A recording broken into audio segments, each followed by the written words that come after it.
नमस्कार, स्वागत है आप सभी का कार्यक्रम समागम में।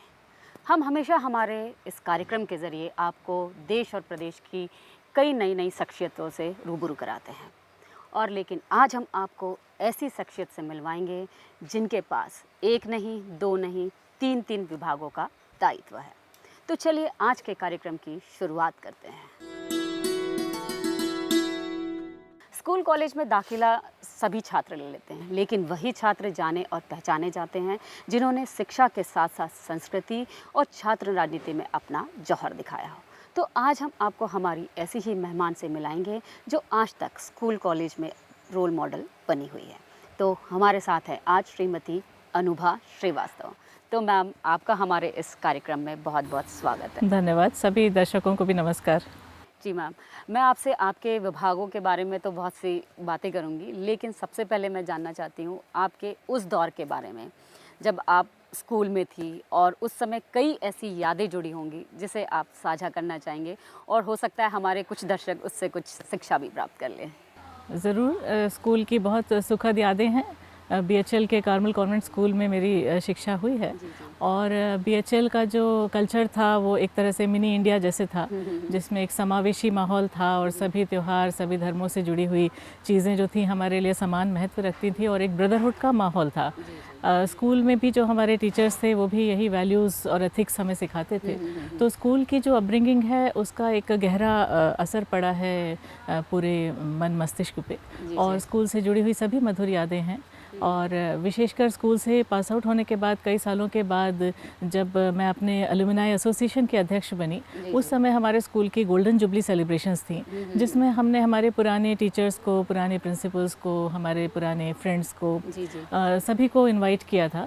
तो इतना आनंद मिला उसमें कि बहुत दूर दूर से, कई देशों से, कनाडा, अमेरिका, सब तरफ से हमारे टीचर्स और फ्रेंड्स आए। उनसे मिलकर जो अनुभूति हुई वो बहुत ही एक यादगार थी। तो वो स्कूल की एक बहुत ही सुखद यादों में है। इसके अलावा मैं लंदन गई थी एक ट्रेनिंग में, तो वहाँ हमारी एक पुरानी शिक्षिका जो 8th क्लास में मुझे इंग्लिश पढ़ाती थी, मिसेस माधुरी पटोले, उनके घर मैं किसी प्रकार रात में ट्रैवल करके पहुँची और रात भर उनके साथ बिताई। तो वो जो एक अनुभव था, जो प्रसन्नता उनको मिली और जो मुझे मिली लगभग 30-35 साल बाद उनसे मुलाकात की, वो एक अद्भुत अनुभव था। तो इस तरह की कई खट्टी मीठी यादें हैं। जी। तो मैम, मैं और एक बात जानना चाहती हूँ कि जैसे आप इतनी सोशली एक्टिव रहती है और उसके बाद आपके जो हस्बैंड है वो डिस्ट्रिक्ट जज है और वो लोग बड़े ही रिजर्व टाइप के रहते हैं, तो आप कैसे इस चीज़ को मैनेज करती है? ये सही है कि मैं बहुत सारी कल्चरल और सोशल एक्टिविटीज़ में शामिल रहती हूँ और हस्बैंड जज हैं तो उनके कुछ नॉर्म्स होते हैं जिसमें बहुत ज़्यादा पब्लिक में इंटरेक्शन संभव नहीं होता है, लेकिन आपसी सामंजस्य और समझदारी से अभी तक तो कोई ऐसी दिक्कत नहीं गई और इतना हम लोग एक दूसरे के जॉब्स को और उसकी जो भी लिमिटेशंस हैं उसको समझते हैं, तो कहीं कोई कठिनाई नहीं हुई। तो अब मैम, मैं आपके विभाग के बारे में जानना चाहूँगी, जैसे मध्य प्रदेश खादी ग्रामोद्योग बोर्ड के बारे में। इसमें आप क्या क्या इनिशिएटिव्स ले रहे हैं कि खादी से ज़्यादा लोग जुड़ सकें? ये विभाग लगातार ये कोशिश कर रहा है कि कोविड परिस्थितियों में इस सेक्टर की जो चैलेंजेस रहे हैं, जो कठिनाइयाँ आई हैं, उनसे कैसे हम अपने जो हमारे स्टेक होल्डर हैं, जो हमारे ग्रामीण क्षेत्र के जो हमारे कतिन बुनकर हैं, उनको हम कैसे सपोर्ट कर पाएँ कि वो इन मुसीबतों से बाहर आके और एक सुदृढ़ आर्थिक स्थिति में आ सकें। तो हम लगातार इसके लिए कई इनिशिएटिव्स ले रहे हैं और हमारी कोशिश है कि उनको अच्छे मार्केटिंग फोरम्स उपलब्ध कराएं। खादी उत्सव स्टार्ट किया है, उसके अंतर्गत कई डिस्काउंट्स घोषित किए गए हैं जो कि 2 अक्टूबर से प्रारंभ होकर के 31 दिसंबर तक चलेंगे और इसके तहत जो हमारे खादी वस्त्र हैं और जो कबीरा ब्रांड है उसमें जो हमारे गारमेंट्स हैं उन पर 20+10+10 ऐसी छूट रहेगी और जो हमारे विंध्या वैली के ग्रामोद्योग के जो प्रोडक्ट्स हैं उन पर 20+10% की छूट रहेगी। और इस माह में हम सभी जितने भी हमारे ज़िले हैं, सभी ज़िलों में ऐसी प्रदर्शनियाँ प्रारंभ कर रहे हैं। तो ये भी एक बड़ा मौका रहेगा जिसमें विभिन्न जो सहकारी सोसाइटियाँ हैं, जो इस क्षेत्र से जुड़े हुए लोग हैं, कतिन बुनकर हैं, उनको एक अच्छा फोरम मिलेगा। इसमें हमारे जो और घटक हैं, रेशम, हस्तशिल्प, माटी कला, उनको भी अवसर दे रहे हैं। जब हम इनकी ज़मीनी हकीकत की बात करते हैं या जहाँ उनके चरखा लगे होते हैं, फिर भी कई लोग अब चरखे को मतलब भूलते जा रहे हैं। बहुत कम लोग चरखा चलाते हैं और उनको उतनी आमदनी नहीं हो पाती है, तो उसके लिए क्या आप हैं? ये सच है कि इस सेक्टर के बहुत सारी चुनौतियाँ और चैलेंजेस हैं, बट ऐसा नहीं है कि चरखे का कोई महत्व कम हुआ हो, क्योंकि निरंतर ये अनुभव हो रहा है कि खादी के प्रति लोगों का रुझान अभी भी है, इवन यंगस्टर्स में भी है। और खादी एक प्रकार की जीवन शैली है। तो जो हमारा जो एक सांस्कृतिक और सामाजिक ढांचा है, उसमें जो हमारे ग्राम रोजगार हैं और जो ग्राम का स्वावलंबन है, उसके लिए खादी एक बहुत ही महत्वपूर्ण घटक है। और हमारा निरंतर प्रयास रहता है कि हम ज़्यादा से ज़्यादा अवसर उपलब्ध कराएं। तो जो हमारे कतिन बुनकर हैं, उनके लिए कई प्रकार की योजनाएं संचालित हैं, जिसमें कौशल उन्नयन के लिए प्रयास किए जाते हैं। और इसके अलावा PMEGP योजना के तहत बैंकों के माध्यम से ऋण भी उपलब्ध कराए जाते हैं, जिसमें कुछ अंशदान होता है और कुछ मार्जिन मनी हम लोग उपलब्ध कराते हैं। कई तरह के हम उनको सपोर्ट सिस्टम्स हमने बनाए हुए हैं। तो निरंतर ये प्रयास रहता है कि इस तरह का सपोर्ट दिया जाए। सिमिलरली जो विंध्या वैली हमारे प्रोडक्ट्स हैं ग्रामोद्योग के, उसमें भी हम छोटी छोटी इकाइयों की स्थापना करने में जो भी हैंड होल्डिंग हमसे हो सकती है वो करते हैं। प्लस जैसे हम मार्केटिंग फोरम्स में अब कोविड के समय में ये भी एक ध्यान में आया है कि जो ई-कॉमर्स है उसका बहुत महत्व है, जो हमारे सोशल मीडिया है उसका बहुत महत्व है। तो इन सब फोरम्स का भी हम उपयोग कर रहे हैं। फ्लिपकार्ट और इस तरह के जो अन्य एजेंसीज़ हैं उनसे हमारा टाई अप है।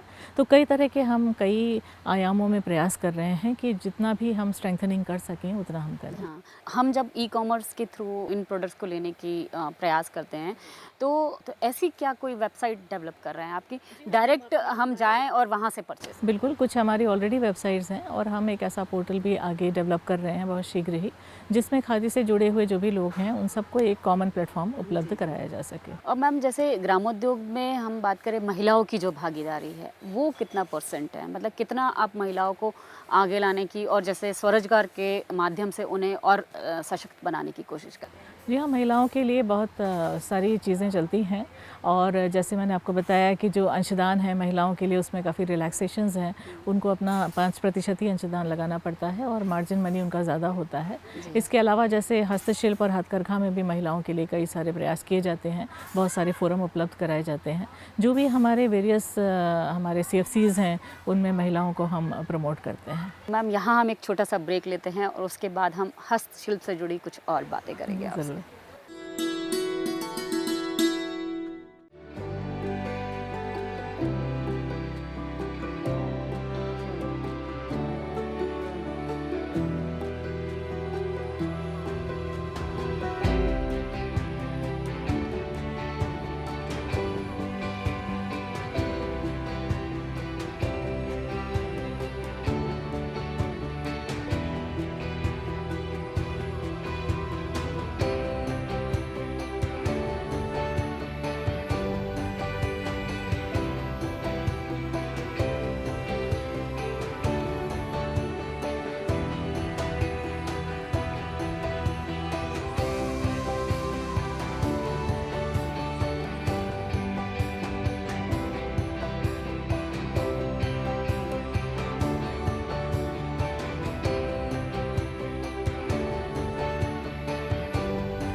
आपका ब्रेक के बाद फिर बहुत बहुत स्वागत है। धन्यवाद। तो जैसे आपने खादी से जुड़ी महिलाओं के बारे में बताया कि उनकी भागीदारी के लिए क्या क्या प्रयास किए जा रहे हैं, वहीं आपके पास एक और विभाग है, मध्य प्रदेश हस्तशिल्प एवं हथकरघा निगम।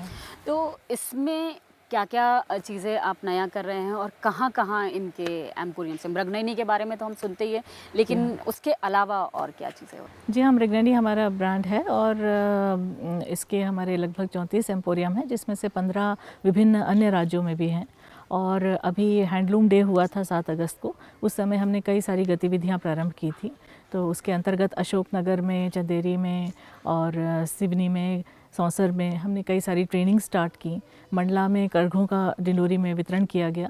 तो इस तरह के कई प्रयास हम लोगों ने हैंडलूम डे पे किए। इसके अलावा एक सावन मेला हमने लगाया था और इसके बाद हमने फिर एक सिल्क एक्सपो लगाया, जिसमें सिल्क एक्सपो में हमने माई हैंडलूम माई प्राइड जो हैशटैग भारत सरकार ने स्टार्ट किया है, उस थीम पर हमने उस मेले को रखा था। और उसमें हमने 3 हेरिटेज डिज़ाइंस को लॉन्च किया है, जो हमारे चंदेरी के बादल महल और खजुराहो के जो नृत्य की जो नर्तकियाँ हैं उनके ऊपर, और सांची के जो द्वार हैं उनके ऊपर हमने ये हेरिटेज डिज़ाइंस बनवाई हैं। तो इन तीनों डिज़ाइंस का लॉन्च हमारे माननीय मंत्री जी ने किया था। और इसके अलावा हमने जो आज़ादी का अमृत महोत्सव है, उस थीम पर भी हमने जो हमारे पार्टिसिपेंट्स आए थे उनकी 75 बेस्ट जो साड़ियाँ थीं उसका प्रदर्शन किया। रेल मंत्रालय के साथ मिलकर के हमने मध्य प्रदेश के 3 रेलवे स्टेशनों पर भी स्टॉल लगाए। तो इस तरह की कई गतिविधियाँ हमारी चलती रहीं। आगे भी हमारे नेशनल सिल्क एक्सपो और हैंडलूम एक्सपो हम कई सारे प्लान कर रहे हैं। सभी जितने हमारे एम्पोरियम हैं सभी में फेस्टिव सीज़न में स्पेशल डिस्काउंट्स हमने चलाए हैं। तो लगातार हम प्रयास कर रहे हैं कि कई डिज़ाइन वर्कशॉप्स, ट्रेनिंग्स जितना ज़्यादा से ज़्यादा हम इस समय में कर सकें, क्योंकि अभी तीसरी लहर की आशंका है। लेकिन अभी ये जो वर्तमान समय है ये एक थोड़ा सा हमको एक ओपन टाइम मिल गया है, तो इस समय का उपयोग करते हुए, और फेस्टिव सीज़न भी है, तो हमारा पूरा फोकस ये है कि हम मार्केटिंग फोरम्स मैक्सिमम उपलब्ध करा सकें और अपने सेल्स में किस तरह बढ़ावा करें, ताकि इनके आर्थिक जो स्थिति है उसमें सुधार हो सके। उसके अलावा एक एक्सपोर्ट की भी बात आती है। क्या हमारे मध्य प्रदेश की जो कला है, जो जैसे बाग प्रिंट है, बटिक प्रिंट है, ये सब के एक्सपोर्ट के लिए भी कुछ और योजना? जी हाँ, डेफिनेटली हमारे प्रोडक्ट्स बहुत उत्तम गुणवत्ता के हैं और 5 प्रोडक्ट्स हमारे ऑलरेडी जीआई टैग्ड हैं, जिसमें कि बाग प्रिंट है, चंदेरी है, माहेश्वरी भी है, बेल मेटल है। तो ऐसे हमारे कई ऐसे प्रोडक्ट्स हैं जो कि एक्सपोर्ट मटेरियल, एक्सपोर्ट क्वालिटी के हैं। और हमारा जो गोविंदपुरा सेंटर है भोपाल का, उसके जो जूट प्रोडक्ट्स हैं, जूट की रस्सियाँ और हैमक्स वगैरह, वो काफ़ी उनका एक्सपोर्ट होता आया है। इसके अलावा राज्य शासन ने जो एक जिला एक उत्पाद ODOP जो स्कीम की है, उसमें भी हमारे खादी बोर्ड के साथ 4 जिले और हमारे जो हस्तशिल्प है इसके साथ हमारे को लगभग 6 जिले ऐसे मिले हैं, जिसमें हमें जिला कलेक्टरों के साथ मिलकर के जो जिला का प्रोडक्ट है उसको प्रमोट करना है। तो इसके तहत भी हम बहुत सारी गतिविधियाँ प्लान कर रहे हैं। भोपाल में जैसे जरी जरदोजी का प्रोडक्ट है, तो उसके लिए कई सारी डिज़ाइन वर्कशॉप्स, कार्यशालाएँ, स्पेशल स्कीम्स हम लोग ला रहे हैं। तो मतलब ODOP के तहत अगर हम भोपाल की बात करें तो यहाँ से मतलब जरदोजी का जो काम जी हाँ, जरी जरदोजी और जूट 3 प्रोडक्ट्स हैं। और इसके अलावा जो अभी आप जानते हैं कि आज़ादी का अमृत महोत्सव भी मनाया जा रहा है, तो उसके अंतर्गत भी हम 2 आइकॉनिक इवेंट्स भी करेंगे और हम पूरे आगे तक का 15 अगस्त 2022 तक का पूरा कैलेंडर भी बना रहे हैं वेरियस एक्टिविटीज़ का। अक्सर हम सुनते हैं कि जैसे ये वाले विभाग अपने इन का प्रमोशन करने के लिए वस्त्र हो या उनके प्रिंट्स हो, फैशन शोज़ भी ऑर्गेनाइज करते हैं। जी हाँ, बिल्कुल, फैशन शोज़ भी ऑर्गेनाइज हम लोग करते हैं, बायर सेलर्स मीट करते हैं, विभिन्न प्रकार की परिचर्चाएँ और प्रतियोगिताएँ भी करते हैं, जैसे कि सेल्फी कॉम्पिटिशन्स हों, डिज़ाइन कॉम्पिटिशन्स हों, इस तरह के भी हम कई सारे एफर्ट्स कर रहे हैं। ये जो हितग्राही है, इन लोगों के लिए, इनके अपलिफ्टमेंट्स के लिए कि क्या करेंगे, कि अभी इन कोविड में तो लोग जो सामान भी बनाया गया वो भी बिका नहीं है? जी हाँ, नहीं, हम लोगों ने, हमारी ये कोशिश रही है कि कोविड के दौरान भी हमारे, क्योंकि मोस्टली जो कतिन बुनकर जो भी हैं वो अपने घरों पे काम करते हैं, तो हमारी कोशिश ये रही कि हम उनको रॉ मटेरियल किसी तरह प्रोवाइड करें। जिलों की स्थानीय प्रशासन की सहायता से हमने रॉ मटेरियल उनके पास पहुंचाया, ताकि इस दौरान वो अपना घर पे अपनी गतिविधि जारी रख सकें। इसके अलावा वैक्सीनेशन में और उनको इसके बारे में, कोविड के बारे में अवेयरनेस के बारे में भी हमारे जो जितने भी फील्ड ऑफिसर्स हैं उनके माध्यम से हमने स्पेशल अवेयरनेस कैंप्स भी करवाए। जैसे अभी कोविड के दौर में शायद सबसे ज़्यादा मेरे ख्याल से मास्क का प्रोडक्शन सबसे जी हाँ, ज़्यादा जी हुआ हाँ, अलग जी अलग हाँ, तरीके जी के। हाँ। मास्क खादी बोर्ड के अंतर्गत भी और हस्तशिल्प के अंतर्गत भी कई प्रकार के मास्क हमने बनाए हैं। हमने कुछ सेल आउटलेट्स भी खोले हैं, जैसे वल्लभ भवन में, सतपुड़ा, विंध्याचल में और विभिन्न जिलों में भी कलेक्टर ऑफिसेज में हमने सेल काउंटर्स खोल के स्पेशल ड्राइव मास्क का चलाया था, जी, जी। क्योंकि मास्क उस समय बहुत ज़रूरत उनकी थी। और कई प्रकार के विविधता वाले मास्क बनाए, पेंटिंग्स वाले और जरी वाले, कई प्रकार के मास्क, बच्चों के लिए स्पेशल रेंज, इस तरह की गतिविधियाँ की गई। आप शिक्षा विभाग के डिप्टी सेक्रेटरी भी हैं। जी। तो शिक्षण संस्थाओं में जो ये दौर चला है कोविड का, इसमें बहुत चैलेंजेस आए हैं। तो उनके चाहे हम सरकारी स्कूलों की बात करें या हम जो प्राइवेट स्कूल्स हैं उनकी बात करें, तो इनके को कैसे आपने आगे लाने की हाँ, कोशिश बिल्कुल की? सही क्योंकि बात अभी है। तक पूरी तरीके से ओपन जी भी हाँ, नहीं हुआ कोविड है। का और लॉकडाउन्स का जो सबसे बड़ा प्रभाव पड़ा था वो शिक्षा के क्षेत्र पे निस्संदेह पड़ा है। और स्कूल शिक्षा विभाग मध्य प्रदेश ने इनिशिएटिव लेते हुए सबसे पहले रेडियो स्कूल प्रारंभ किया और इसके अलावा दूरदर्शन पर स्पेशल क्लासेस चलाई गई। तो चुनौतियों को सामना करने के लिए शुरुआत इस तरह से की गई। हमको ये एहसास है कि डिजिटल आउटरीच हमारी कम है, क्योंकि हमारा जो स्टूडेंट है वो उतना संपन्न नहीं है कि हर किसी के पास डिवाइसेस हो। फिर भी हमने कोशिश की कि विभिन्न तरीक़ों से डिजिटल और नॉन डिजिटल दोनों तरह के इनिशिएटिव से हम स्टूडेंट्स की मदद कर सकें। पब्लिक यूटिलिटीज़ होती हैं, जैसे कि हमारे जो पंचायत विभाग के जो हमारे सेंटर्स हैं, वहाँ के लाउड स्पीकर्स का, मंदिर मस्जिदों के जी, लाउड जी। स्पीकर्स का उपयोग करके भी, जहाँ बिल्कुल ज़रा भी नेट कनेक्टिविटी नहीं थी, तो वह उस तरह के प्रयास भी किए गए। तो पूरे कोविड नॉर्म्स का पालन करते हुए कोशिश की जा रही है कि दोनों प्रकार की, ऑफलाइन और ऑनलाइन दोनों प्रकार की शिक्षा जारी रहे, ताकि बच्चों को कम से कम लर्निंग लॉस हो। जैसे मैम स्कूल के लिए आप इतने इनिशिएटिव्स ले रहे हैं कि कोविड के दौर से भी जो बच्चे गुजरे हैं उनको भी पढ़ाई से जोड़े रखा है। अब हम स्कूल विभाग की ही बात करें तो इसमें ऐसा होता है कि जब बच्चे अव्वल आते हैं तो उनको पारितोषिक मिलता है, उनको अवार्ड्स मिलते हैं। और लेकिन जब बच्चों का रिज़ल्ट, चाहे हम 10th की बात करें, 12th की बात करें, इनके रिज़ल्ट जब कम आ जाते हैं तो उसमें टीचर्स को दंडित किया जाता है कि ये कितना न्यायोचित होगा, इस बारे में? नहीं, ऐसा कहना पूरी तरह से सही नहीं है कि टीचर्स को दंडित करने जैसा कोई सिस्टम हो। विभाग का ये प्रयास है कि हमारे सभी विद्यार्थियों को उच्च गुणवत्ता युक्त एक विश्व स्तरीय शिक्षा मिल सके।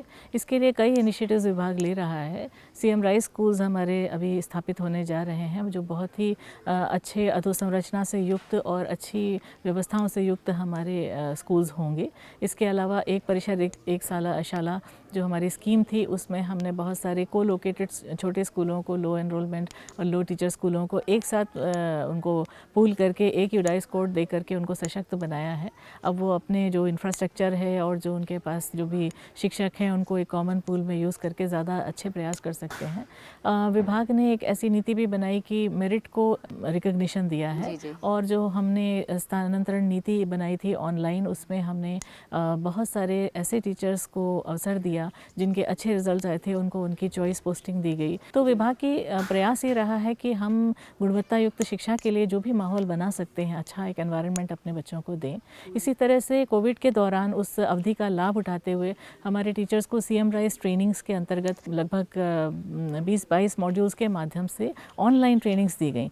विभाग ने एक हाई क्वालिटी युक्त अनुगुंज कार्यक्रम भी प्रारंभ किया है, जिस 2 साल से हमारा वो बहुत अच्छा एक हाई क्वालिटी प्रोग्राम चल रहा है, जिसमें हमारे बच्चों को एक अच्छा आर्ट और कल्चर का एक्सपोजर भी मिल रहा है, क्योंकि नई शिक्षा नीति के तहत अब आर्ट इंटीग्रेटेड एजुकेशन पे, स्टीम एजुकेशन पे बहुत फोकस है।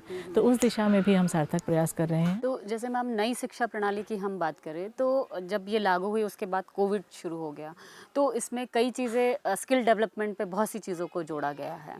तो आप क्या समझते हैं कि अब इस कोविड के दौर में वो इतने तरीके से, मुझे नहीं लगता है कि हर जगह लागू हो पाई होगी? नहीं, नई शिक्षा नीति के तहत जो पहले तो ड्राफ्ट नीति आई थी और उसके बाद फाइनल नीति आई है, और उसको एक लॉन्ग टर्म वो है, उसमें कई तरह के कंपोनेंट्स हैं और शॉर्ट टर्म और लॉन्ग टर्म अलग अलग तरह के उसमें कार्य हमारे लिए हैं, जिनकी पूरी प्लानिंग इस कोविड के दौरान में हम लोगों ने इंटेंसिवली की है। अलग अलग विषयों पर कमेटीज़ बनाई गई हैं, कोर कमेटीज़ बनाई गई हैं, जो इस पर पूरी तैयारी कर रही हैं।